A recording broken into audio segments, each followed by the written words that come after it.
actually all that useful. The glass itself, it seems like it's slightly magnified, or maybe it's just the fisheye. I can't tell what it is. It just seems off. So you know, one of the trade-offs, you're definitely making a trade-off going to the Cylee. You're not getting some magic deal, and glass is one. You know, I think the housing and everything's pretty good.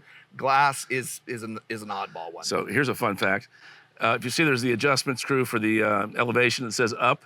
If I look to the glass and turn it like this, I see the word up spelled backwards in the lens in big, bold letters. That's fun. It's great. It's super great.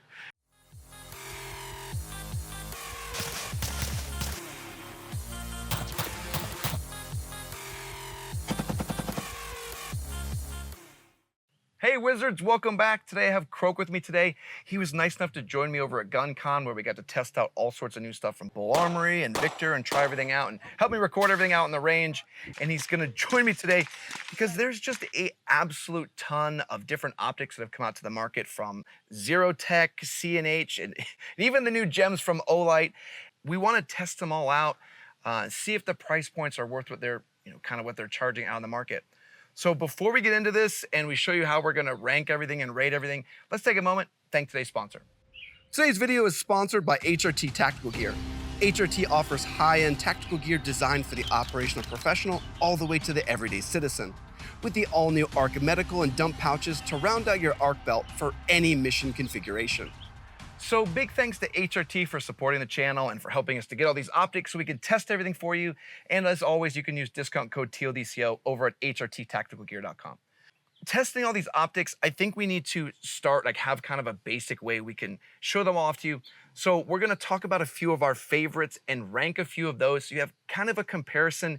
And then we're gonna walk through each of these, but test them all in the same way. And we'll be looking at form factor, glass, reticle and controls, like how you adjust everything, what they offer, and then any notable features such as the different hardware that comes in the box, because some of them give you nothing, and if they have shake to wake or things like that, because we're kind of seeing some of these super expensive optics can come with no real features and specialty hardware you have to find. So Croak, let's have you start. Kind of share with me some of your favorite optics and kind of where they would fall. Just to start with, which ones are your favorite currently and which ones do you have mounted, and then we'll talk about where they fall and I'll share some of mine also. Okay. For me, one of my go-tos is the Holosun EPS, the full size. It's the RMSC footprint, but it's got a window the size of an RMR or the original 507s. It's a good solid optic. Yeah, it's held up to a lot of abuse for me. It still has the same drawbacks with the battery door that you got to keep an eye on, but it is enclosed, has a great glass, great emitter, does not fisheye hardly at all, which is something we'll talk about later. You've seen some of these. Yes. What would be your ranking you would give the EPS carry line? I give them A tier for what they are. Okay, this is a full-size gun with it looks like a small optic, but it's really the same size window as an RMR. Another one I like a lot, and this has been fairly recent, but the footprint's different. This is the Holosun SCS 320, and this is an enclosed optic that fits on the Delta Point Pro footprint, which the SIG is natively done like that, so that makes it nice. Has a window about the same size as the EPS, a little wider, and it's completely solar powered. There is no removable or changeable battery. Has an internal capacitor. All right, so you haven't used that one. We're starting to see no battery tray negatives on that one. Right.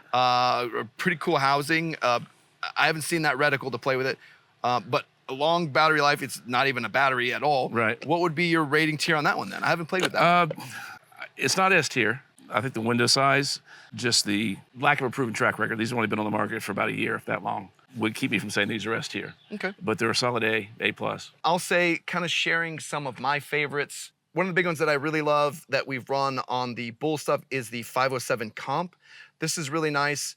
I'll steal a little bit of thunder. I'll rank some of these as we go. This I would probably put at A tier.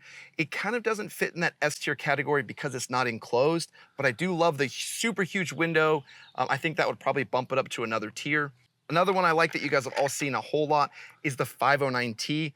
Again, I'd probably put this in A tier. It's super robust as either a pistol optic or as even an offset red dot. I've used it as both offset and a 12 o'clock position. But I would have liked to see the 509T to be more directly mountable, to be in that S tier, along with kind of having a better reticle. And the battery tray situation annoys me a lot. The little tiny screw can be super frustrating, so that loses some points there. And then finally, one of my other big favorites is the 507C ACSS. This probably has one of the best reticles that's out there, and I think that's what everyone else needs to beat. But again, it's not enclosed, doesn't have all the other features. The 509 with the ACSS does have, the enclosed, but then it doesn't have the same footprint. It's a different footprint than the RMR and all the others, so it adds another layer. So all the higher tier ones we're seeing still have a few drawbacks, and I don't personally have an S tier currently. I just have a whole lot of A tier that are just some different constellations as you go different ways. So that's kind of what we like, what we've used. You'll see it's not a whole ton of the super high-end stuff. I just haven't found you gain a whole lot with a name brand besides a bunch of cool Instagram points.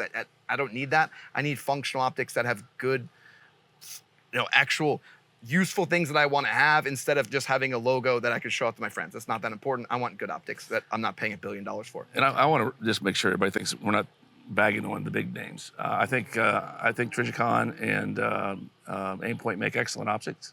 So does Zerotech. Is it like you said, is it $600 worth that you gain, in peace of mind, in glass clarity, emitter, battery life? Some of that stuff they fall behind on. So I think they're resting on the laurels a little bit, and that's why I like seeing all this new stuff crop up, because it does light a fire into the big guys' behinds too. All right, so let's get started. We have a lot of optics that I think some of us have never seen before. I know Croak has never seen before. They're very interesting. Let's start with one that we have shown off a little bit before, but hadn't really dug into. I'd shown this on one of my bull pistol reviews. I think it was the Tomahawk. And this is the Cylee. I've seen these recommended highly by other YouTubers, other people. They had reached out to me to see if we would want to try one of these out. I think this is a very interesting housing. It's not too different than what you'd normally see. It probably comes from the same factory as most of the other Chinese optics that we have. I think, I'll be honest with you, I think most of these optics may come from a lot of the same places once you see some of the glasses and different things. Side of the housing has a plus and minus button, and then we have the battery tray on the side, just like we see on the Holosuns. This has the same annoying features of, if you try to remove that at the range, it's probably going to go flying somewhere. So there's nothing I see wrong with this. Do you see anything notable or negative about that housing? It's the smaller battery, so it's a little bit less battery life. Right. But that's not that huge of a deal. I don't think it's that huge of a deal. So there's some features I do like about it. It looks like it's fairly rugged construction. I like the way the lens is set back and you've got a little hood over the optic. There's a little bit of a sight channel built in, which is nicer if you have, want to keep your eyes as a co-witness. It's always a nice feature. Looks like it uses a standard screwdriver for windage and elevation, which is kind of a big deal. Nothing worse than being on the range trying to zero and realize you forgot your specialty tool and you can't zero, and nobody else has that tool with them at the range. So moving to the next category is glass. This has a pretty decent emitter, but the glass, it's a bit lacking. He's being nice. It's horrible. It's bad. Okay. Now, you hear people talking about fisheye. If you're shooting the way you're supposed to be shooting, fisheye shouldn't matter. But anybody that shoots realizes it does, because it bothers that living daylights out of you. And this guy, as you move him off axis, it's bad. And on top of that, the sun's directly behind me right now, so this is probably the worst case you're going to see. But there's a lot of aberration. There's a lot of false dots and light scatter on the lens that is really distracting. Now, luckily, this does have a circle dot reticle, which makes it less confusing. But if this was just a single red dot, you might have a hard time finding the dot because there's 40 other dots. It's interesting you said that, because in my bull review, I had actually been in a position where the sun was in a weird place and it was just this scatter mess. Yeah. And I was like, wow, thanks for recommending this dot to me. I put on here, I'm trying it out, and I can see I see 20 red dots instead of one. So in that case, it wasn't really all that useful. The glass itself, it seems like it's slightly magnified, or maybe it's just the fisheye. I can't tell what it is. It just seems off. So one of the trade-offs, you're definitely making a trade-off going to the Cylee. You're not getting some magic deal, and glass is one. I think the housing and everything's pretty good. Glass is an oddball one. So here's a fun fact. If you see there's the adjustment screw for the elevation that says up. If I look to the glass and turn it like this, I see the word up spelled backwards in the lens in big, bold letters. That's fun. It's great. It's super great. that kind of leads us into the next category of reticle and controls. Now, this reticle does give the circle dot that you see on like the Holosuns and things like that. And you can change it so it doesn't have the circle and the cross, and instead just the center dot. You can do all those, so you have some extra features there. But again, there's so much glare when you use it outside. I don't know if I can really recommend it, particularly when the glass is a little bit oddball, the reticle is a little bit oddball, and the sunspotting is pretty bad. Okay, so looking in the box for this Cylee, the Cat X Pro, it does have a nice little reference card. Some people actually need this, and I'm not going to fault anybody for wanting to know which way to turn it to zero your optic up and down or left or right. It even tells you your holds. So that's a nice little feature. Comes with a cool little decal. I will say it comes with every bit of hardware you could ever possibly need. So maybe that's one of the bonuses of getting like the Chinese optics is they actually send you the hardware instead of being stingy about it. I don't know why the American-made optics will send you one set or then that's all they give you. So this, they give you a lot. So everything's in the box, everything you would need, but the optic itself is a little bit lacking. So let's do this a little bit differently. What we're gonna do is we're each gonna do a different ranking for all these. So we'll write down our ranking kind of blind to each other, and then we'll show it to you. So I'm gonna get out the stuff and we will write down our rankings first. Okay, we're gonna hide from each other. Hide from the rest of you. You guys can't see what I'm writing. Ready? All right, and we'll reveal. Well, I'll start with mine. Okay, so I'll start here. We'll have you hold yours just a second. I will say the Cylee for me is F tier. I didn't find this to be usable. It's actually still quite expensive. The features that you get for it, the housing, and yeah, it does have shake to wake and all the hardware, but the actual usable reticle and optic are not very good, and it's going to give you a headache over anything else. So I don't think you should get this one. Okay, so we're in consensus. It's an F. If they can clean up that glass, that's really all it's holding it back, but that's enough to bring it all the way down to the bottom of the ranking scale. Yeah. And maybe the glass is what's causing that reflection to make the actual reticle scatter everywhere. And it really just makes it unusable outside. Like, I'll try to show some stuff, maybe what we've seen before in the B-reels we're rolling as to how bad it is. Now, in their defense, I have other optics that do something similar when the sun's directly behind you, but not to that degree. It's not something that makes it so you can't find your dot. Yeah, so this is a gem. We will give that away to all of you. You guys can win that. That's great. All right, let's move into another interesting one. I know this is going to cause some internet drama. I did a short about just having this, and people were angry. They were angry, just like, oh, way to shill it, just because I was just going to show you a picture of it. Like, listen, I don't care if you buy this or not. Maybe you just want to learn about it though. So let's start with the actual design. This is very interesting in that, I have it kind of hidden here. In the Olight fashion, there's no actual battery that's installed. And I think this is the biggest detriment to this optic. It instead uses the system where, a lot like the Olight magnetic stuff, you can connect it on, and this piece is the part that you charge. It has a little like dial to show you how charged it is. And you charge this piece, and then you just connect it on, and then you charge your light back up. But batteries have finite life, and they have a finite charge. So that means at some point, 5 years from now, 6 years from now, and this has happened to some of the Olights that I have now, the batteries that they have inside of them died, and I need to go get new batteries. Even though they're rechargeable, there's only so much life this has. So it's very interesting. I have the Picatinny mount on here now, which you can do on a pick rail. It comes with it also. So they do give you a lot of options with it. On the side, fairly large plus and minus buttons, but that's really it. They're both on one side. I think it would make a lot more sense to have the plus on one side and minus on the other if there's nothing on the other side of the optic. It's kind of confusing. You have a very large window. That's an interesting piece. It's quite large, probably the same size as the 507 comp, which we do like. So I don't hate the size of the window. The shape makes it look a little bit goofy. The whole thing, it just doesn't look aesthetically pleasing to me. What are your thoughts kind of on the housing and the design? Well, my first impression, if you ever see the movie Deuce Bigelow, that's a huge, it appears to be fairly solidly built, but Olight has no problem making aluminum things that appear rugged. The window size is good. I'd say it's about as wide as an RMR and just a little bit taller. You did a good job on the last one. Go ahead and transition us into the next category of glass. You have it right there in front of you. Okay, glass. Glass and emitter is, if you're right on the center, it's not a bad dot. but boy, howdy, does it get bad. This is probably some of the worst fisheye I've seen in a while. And what's interesting too is, I mean, hopefully we can show you this. It really seems like that is not a 1X. Like as I'm looking through it, it's almost a 1.2, 1.1. So as you move across space, it gets warped in such a way that it's visually confusing. Again, we're seeing, I don't know if it's the same glass from the same, maybe just in a different housing. Very, very similar glass, super high fisheye, weird magnification levels. What about the reticles? Is it the same flash you can see within the sun? No, well, the reticles actually, this is a green reticle in this one, and I've got a fairly decent astigmatism, so this is actually quite usable for me. I'll give them credit for that. There's a little bit of reflection off the housing, but it's nothing like the Cylee. It's just like a little, you could actually just see the reflection of the housing kind of illuminated on the top. If you go like the dot's pointing down there right now, and I can see, a little reflection.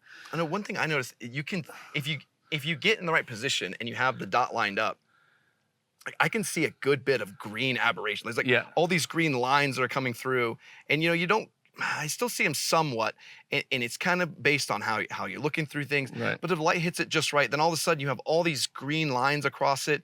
It's not unusable as bad as the Cylee, but it's not great. It's not screaming quality.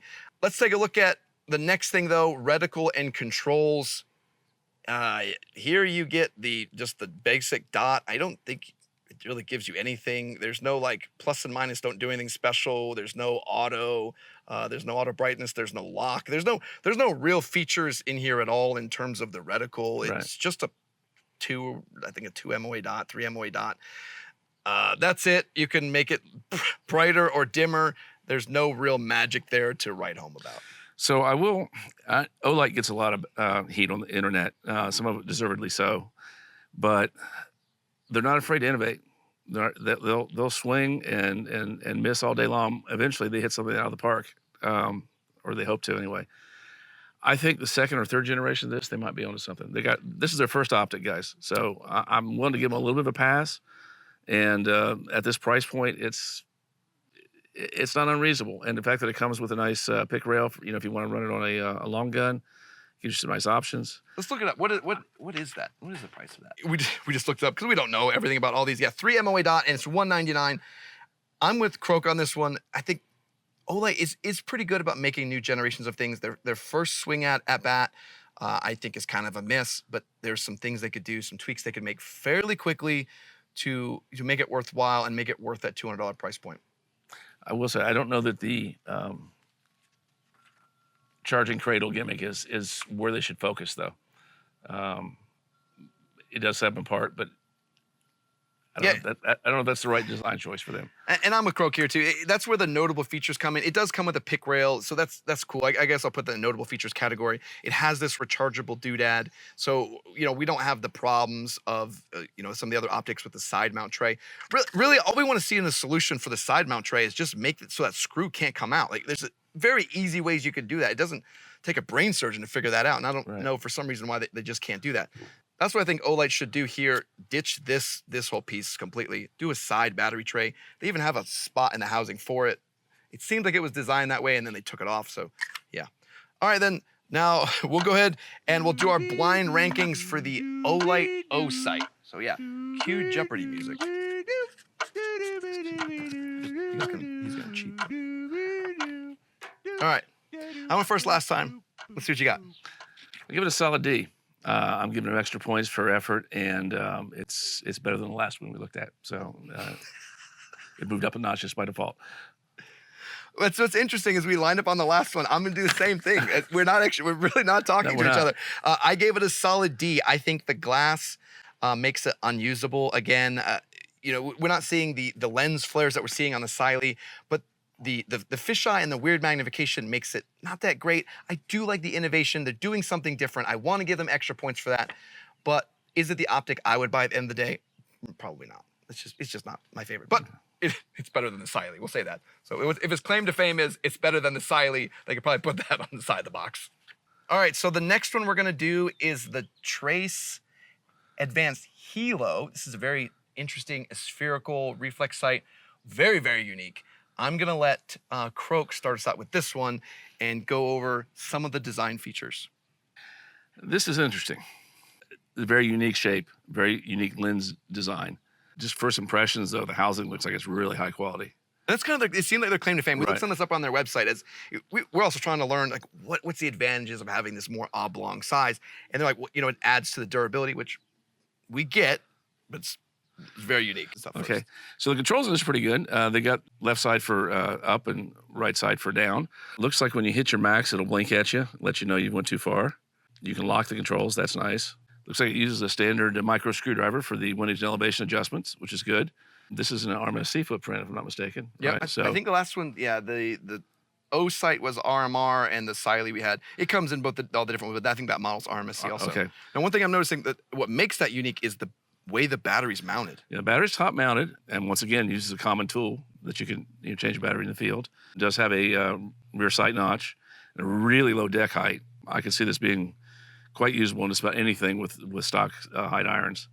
The footprint, I got to question the footprint on a window this size using this, but then again, a lot of the double stack 1911s, some of the CZs, because of the narrowness of the slide, this footprint does make more sense. This is a way to get you a bigger window in that narrow footprint. That kind of sets them apart from the market. And I think this is one I brought up too. I was like, Croak, I don't like how the battery's on the top. Like, I don't need that lower deck height. And I'm referencing using optics like the Bull or some other optic system where they have the plates or the design built in, so they'll go in line with the actual irons. Where this one, exactly what you said, it's a unique design, but because it's got such a low height, I would think that would have no problem being in line with other optics. That's the only one that I look at and go, that's so unique. I would have a hard time gauging that housing. Now, one thing we talked about too, the window size and actual design, we were wondering if, hey, maybe is that better as an offset? Does that make it hard to track up and down? But I think it's just the oblong size makes it look like you wouldn't be able to track it up and down, but I think its actual height, it's every bit as tall as an RMR or a 507 or 509, top to bottom. It's just left to right is probably 50% wider. It looks like a TV screen from the old days, the old cathode ray tubes. It's a unique one for sure. As an offset, I could actually see that width actually becoming a nice height advantage because it's easier to track your up and down. So I like a 12, like on a scope, on LPV, I like a 12 o'clock Right. dot. That's opposite of what I'd want because it's going to be such a low deck height. Right, that you're going to have problems clearing the turrets. You're going to have trouble clearing the turrets. And then I'm going to have some of my actual field of view as I come up and over. Now it's going to be obscured by the battery. I want it flipped the other way so I can get a little bit higher up over those turrets and then have a little bit more clearance. So, I mean, maybe you do some of the sideways stuff like you see Valhalla Tactical does. Maybe that works a little bit better, and that would be a lot cooler where it's not really in the way. That like side, that side mount, like bottom degree. So that would be pretty cool. That's like that, right? Yeah, but an actual 12 o'clock, I don't know if it'd be exactly what I wanted. Now let's move into the next category. I'm gonna steal Croak's thunder for this one as we move into glass. This, I don't know what they're doing, but they're doing something at Zerotech wildly different than the other guys because this glass is phenomenal. You do see just the slightest blue tint, but it's barely even noticeable at all. No fisheye whatsoever. As you get to the edge, the minorest bit of distortion, I think it's just because the glass is so large. It's hard to be uniform across that whole surface face. But it looks absolutely great. You're not getting the weird magnification factors that we're getting from the others. It just looks phenomenal. I want to give it to them there. It's really, really good. What's your thoughts on the glass? I'd stack this up there with the best at Holosun or SIG or EOTech. SIG kind of set the bar for me a few years ago on glass clarity and emitters. Everybody else has sort of caught up with them since then. This is really good glass, guys, and the emitter is really clear. Once again, I have an astigmatism, and this dot is perfectly round. That's saying something, and that's outdoors in the sun. So now let's get into reticle and controls. This is a simple 3 MOA dot. Standard tools for the windage elevation, always a plus. It did have shake to wake too. I saw that. Yeah, it does have shape to wake, and it does have a lockout feature. Yeah, they did a good job with the. I think they did a good job with the whole thing.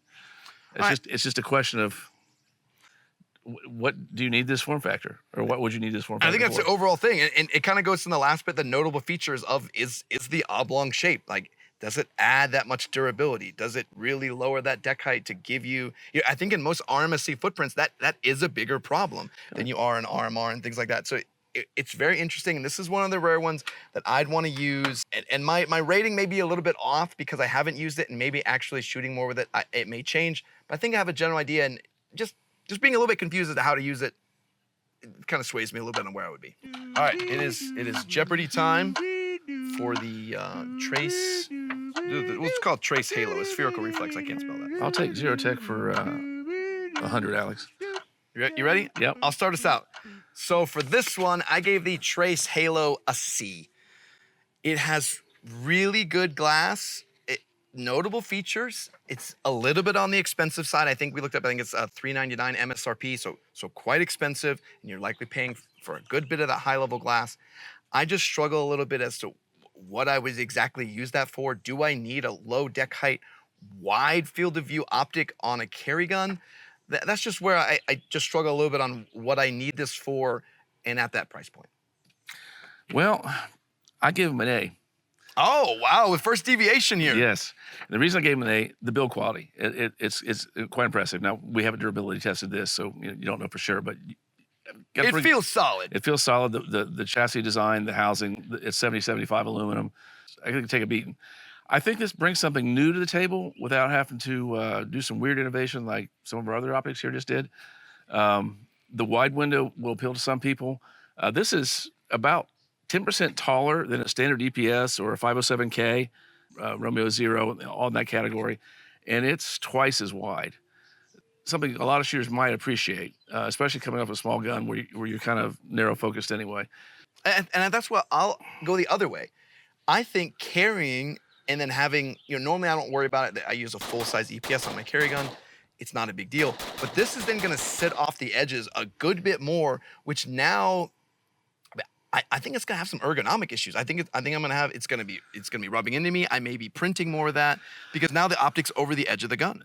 And on a micro like an X or like a 365 or a Hellcat, something like that, I totally agree. But look at all the new guns on the market that come with an RMSC footprint that aren't micros, that are only cut for this. This gives you, I won't say SRO size, but it gives you something close to that without eating up, having a plate stick out a mile. So this mount's clean to the footprint. You get a little bit of overhang. I could see a use case for this. And the main reason I gave it an A was the quality of the glass and the construction. It's up to you to find the use case for it. The glass that's phenomenal. So it is interesting that we have kind of some totally different views. So let us know down in the comments what you think about this one, because I think even on all these I think we're going to be about the same on the original too. But this one is just so unique. And I even think I need to try it. My score may change as I go through some different optics and try on some different stuff. So hopefully we can mount this on something and review it. But let us know what you guys think. Now though, let's go into one more, and we are going to look at the C&H Optics EDC. Now C&H is a little bit new into the optics scene. I've liked all their optics plates. They kind of blew up with an entire line of optics. So I'm kind of interested to see how this one is. Moving into this housing, we see everything looks pretty familiar to what we've seen done in the past. Well-made housing. We see a channel in the rear to let you see through to kind of mirror those rear iron sights. If you were to have an optic where, an optic plate, we have to remove your rear iron sights, you could just look through here and then align with the front sights. Well, we see some plus and minus buttons, up and down on the side here. Those would be particularly difficult to use on a small optic like this if you needed to use them quickly or in the dark. Particularly on a carry gun, I would have liked to have seen these on either side, but we again see the smaller battery tray for the smaller battery with, again, the same issue across all of even the ones we like. So I don't want to ding just C&H, across all the ones we like, where this little tiny screw can be lost at the range and you're never going to find it. It'll just fall on your carpet, even at your house. It's gone forever. I just really, I love this battery tray design, but I don't like the screw design. Someone needs to be smarter than the problem. Housing and glass size, we don't see anything crazy here. Nothing is wildly different. Nothing is wildly innovative. It's just an optic. It's just what we see on the market with everybody else. So no issues there. Same RMSC footprint, but with the same optics lineup. You can also get these in RMR cut or all the others. So they're a lot of the same. I will say from a sizing standpoint, I did have some issues mounting this one. I tried to put this on my 365 macro, and you told me that footprint can be a little bit weird, where the 365 can be a little bit more of the 407K footprint. I wasn't able to actually mount this one. So this uses the RMSC footprint. which should work on the 365, but it did not. It ended up putting some small gouges in the front. It just wasn't going to fit. So that's something to just be aware of, that I wasn't actually able to mount this one. Moving to glass. Moving to glass. All right, boys, we got another. This wins the best fisheye award of the day. And it's unfortunately the fisheye on this is pretty bad, and it really seems like the same glass that we're seeing in the other two with fisheye problems. When you go to look through this one, you see almost the exact same thing again. You would swear you're looking through the other optics when you go to look through this one with the same problems of fisheye. Does it have that? I think that one had the same very slight magnification. Yes. I'd say about like a 1.2, 1.3, somewhere in there. Now, in its favor, it has a very clear, crisp emitter and a almost no noticeable tint on the glass. They're claiming 50,000 hours battery life. In the sun, what about that one? Is there any of that same refraction? Only when I go like to the point where you actually wouldn't be pointing it that low and trying to get a sight picture. At this angle, as you can see, like if it's my pistol, if I look in there, I can see some stuff along the top. But as I bring it back up into firing, it's clear. So as long as your presentation's good, you're not going to notice the aberrations like you were, say, on the Cylee. Yeah, the other ones are like the Olight one is on the top. So it's like, right. It just starts coming into the top of view. Yeah, so I'm dropping the dot completely out of my view, top and bottom, left and right, and at no point do I get any of that aberration. So next, let's look at the actual reticle. Here, it's just a standard 3 MOA dot. It gets pretty bright. I don't know if it's really anything ungodly notable. I don't think it's the brightest optic I've ever seen, or brightest reticle I've ever seen, but it's a dot. It works fine. I'm just not screaming anything about it. It's a 3 MOA dot. It just is what it is. Yeah, it's quite usable. Notable features, I'll go to the last one before we rank it. It has the side battery tray, and it does have shake to wake. So we are seeing a lot of the higher end features that are on here, the RMSC footprint. This is also IP7 rated, so it can handle a little water immersion, which is good. You want that if you're going to be, especially I live in Florida, it rains a lot. I don't have to worry about it, ruining the optic, just getting wet in the rain. And something I'm seeing here too, kind of the note thing on the website and everything else, this is also shock rated for your plus P and your higher rated ammo. So let's get into it. This is the C&H Optic EDC. Cue our Jeopardy music like normal, and we will rank these ones.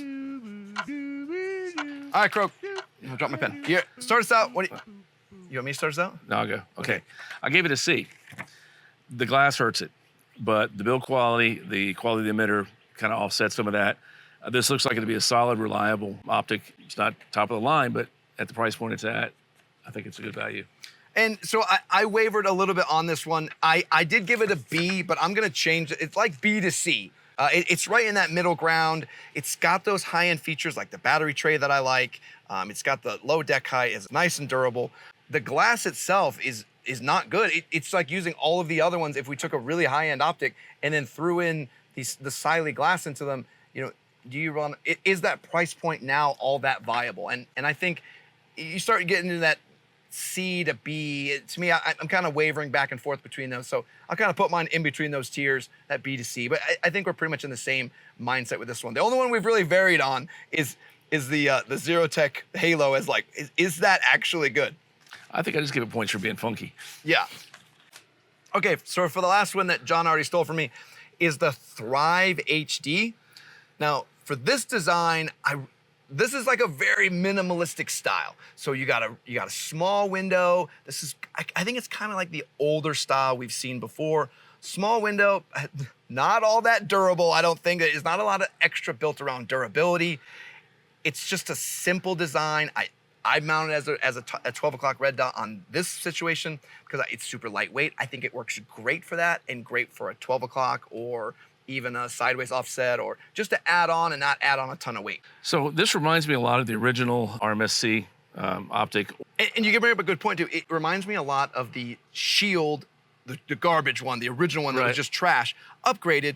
But again, you're seeing trade-offs that you don't have. You don't have that rear sight channel. No. So some of those cool things that you had on some of the others, now you kind of getting rid of for a smaller form factor. But I think they solve different problems. Now, also on there, so go ahead. And just looking at this appears to be a bottom loader. Yes, so that battery is actually going to be on the bottom, so this kind of a negative. You have to remove the optic every single time to install the battery on the bottom, and then re-zero. That can be a bigger issue. I don't mind that when I'm using it as an offset dot because I can then just kind of look through them and line them back up. Doesn't cause a huge problem. Pistol optics are the only optics you have. It's a much more annoying because then you got to go shoot them. And you can't just do it at the range. You got to wait till the Loctite dries, wait a day or so afterwards. It's more of a process. It can be a little bit annoying. And zeroing a red dot can be troublesome for some people. So moving on to glass, I think this is using the spherical glass. It's actually not bad. There's a little fisheye distortion on the edges, but no worse than really any of the higher end stuff that I've seen in the last year or so. The emitter, while it doesn't get as bright as its big brother, is still quite good. And there's almost no filtering on the glass. You know, to some people that's really important. This is almost natural colored.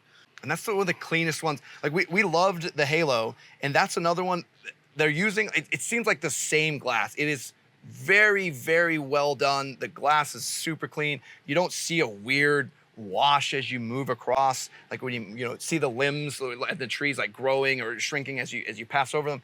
And I'd be interested, Croak, in seeing how that does, particularly under night vision, to see how clear of an image you still get through that when you're looking through nods, to see what I can do. That's kind of why I like that as a top dot, and I want to test that out more as we go through it. Okay, so this has a single, 2 MOA or 3 MOA dot? I don't know. You don't have the box. Okay. This looks like somewhere between 2 and 3. It's a smaller dot, but I'm sure they might have another. You know the best part about it? People in the comments they'll immediately correct us. So okay. to say the wrong thing, it's like a 12 MOA dot, and then you'll know the actual. This is a 17.5 MOA dot. And then someone in the comments like, it's this. It's a nice clean emitter. It's like I said, it's not as bright as its big brother. It's still daylight bright though. I didn't find. Yeah. I mean, it's what, 1 o'clock here, 2 o'clock here, and it's quite usable. And the Halo does get stupidly bright. I'm going to tell you that. And you're not going to see it get quite as bright on that one. But I didn't find that. I couldn't find the dot. Right. No. But you can get this one so bright that it basically goes from a 2 MOA dot to a 6 MOA dot. So right. you can have that bigger dot if you want it. So my takeaway so far, and I'm going to kind of include both of these. Don't sleep on Zerotech. I think they're on the right track for some things. This is a viable option for anybody who wants a small optic. I think so too. And notable features, I think the thing I would say on this one is it's small form factor. Mm-hmm. It's really that I think it's that RMSC idea, that original idea kind of taken to the extreme without breaking anything. Right. Whereas the original shield was barely functional. It had a reticle that didn't really work, with the glass that didn't really, none of that actually really didn't worked. Even have glass, it had plastic. Yeah, exactly. So this is very, very, very well done. And I would want to use this in something like, this would be perfect for me in like my 365 macro, where it's just going to fit in that. It's not enclosed, so it does have that as a bit of a negative. It would be a little wild if they did something like this enclosed, same footprint, just enclose it. I think I would like that a lot. I would want to see the side battery tray, but this optic to me has been one I've kind of slept on for a while. I've used it a lot in the background. I've just been continually impressed by the glass though. I will say just the basic design, even though it's not enclosed, it seems to be very belly button lint resistant. The way with the actual like channels that it uses. The channels there? it uses, and the ability, if you need to get in there with a Q-tip or some, or an air gun to blow out the stuff that gets on the emitter, and the backside of the lens is easy to get to. You can get in there with a regular cloth. You don't have to have long specialty tool to get in there to clean it. I think it's a good little optic. Yeah. All right. Cue Jeopardy music. This is the Trace Thrive HD. So. I get to go first this time. So it's Thrive HD. I gave this one a B. I thought this was B tier. I like the low form factor. It's obvious as to what I get. It's super good glass. I'm not prioritizing durability on this one. I think durability is something it does give up a little bit. You also have to remove the optic. For what I see it as, though, is as that carry optic, or what I really use it for is that offset dot, either in the 12 o'clock or the 3 or 9, whatever else. For the offset, it's so lightweight and so small. It's perfect for that application. And I don't think you're going to smash it into something and destroy it. That's my thoughts. But you could. I also gave it a B. Build quality, like I said, moves it up above some of the other ones that we looked at today. The glass is excellent. The emitter is excellent. As I said before, don't sleep on Zerotech. I think if they keep iterating on this stuff, they're a force to be reckoned with. Price point is not horrible on this one. $249. Yeah, so I mean, this is if you're looking at a 407K or a Romeo Zero or the Vortex Defender. I think it competes quite well with those. You're sitting there right in that same price point. So it's Yeah. one to consider. And you're really at that. They seemed like they prioritized glass over everything else. And if you noticed, that's what made all the others collapse. Where it's like, hey, you did some really cool designs, you thought everything through, and then you chose some mid to low tier glass and the whole optic collapsed. Where what we've seen is kind of the opposite with the Zerotech. We've seen a unique design, we've seen a little bit more low prof, a little bit trade off of durability, but the glass is so good that it's thrown us both into B tier. Like we're like, hey, this is B or C tier. Like this is so good that, you know, I want to try it out more. The glass is so good, it can overcome any of these design challenges and make it so good to use. Right, yeah, no, that's where I'm at too. Yeah. So I want to say big thanks to all of you guys for joining us, testing out some of these optics. It's probably a weird way to test them out, but otherwise going through them one at a time probably would have taken us like 6 months to go through them all. And I think it's worthwhile to see these a little bit faster, a little bit more critically, and to go over the glass and all those. So, Croak, just looking at these, are any of these kind of a competitor for some of your favorites with the Holosun lineup? For me, I think the Zerotechs are the only ones that I'm now a little leaning of like, hey, these could probably go into my lineup. I want to look at those more seriously. But some of the others, I would probably pass on at this time. I'm kind of the same way. I wouldn't mind. I might even pick up one of the Zerotechs. I got a couple applications I might want to try it on. Like I said, the build quality really impressed me. Emitter quality. None of these are going to get you killed in the street. You can use any one of these. They'll be fine. They're all. Even I the mean, Olight. Even the Olight. You'll survive. Okay, this is not 2009 again, right? There's some good optics out there at a budget price. We're being super critical because, you know, we kind of spoiled ourselves with, you know, the top end of the market here in the last few years. The bottom end's catching up. They've got some work to do, but they're on the right track. So there's none here that I absolutely hate. There's a couple here I would never use if I had another choice, but none of them, if you said this is your only optic you could have, would I feel like I'm going to die in the streets. So, Look, I don't know what you're talking about. Look how American this is. That's very patriotic. You just feel American when you're wasting your money. I mean, that's what this is all about. That's what America's about. Waste your money, at least you get the good box. But I hope you guys all enjoyed. I want to say big thanks to Croak for coming out with me. He came out and we tested all these optics, but he's out here with me for GunCon. Drove all the way up to come visit with me, stayed with me. We got to get some cool footage, hang out with some awesome guys. Big shout out to the guys over at Bull for being so accommodating. We just love those guys to death. And you know, I'm even gonna do you a solid. We're gonna be testing, I believe, the new Bull EDC. I'll even throw this on there and we'll test it out. And I'll see if I can change my rating and see if maybe Croak was right overall as to what this thing can do. Either way, we're gonna find out. If I hate it, my rating's gonna go down. I wanna say thanks to all of our Patreon members and all of our YouTube supporters for making it possible we can test all these optics out and sit here and rank them all for you so you know which one's worth your money. And I also wanna say thanks to everyone that likes, comments, and subscribes. Comment down below which one's your favorite from this group and which one's your favorite, maybe from a different group. I wanna hear about it. Maybe we can test some more, rank some more. All right, everybody, have a good one. Walsh and Croak out.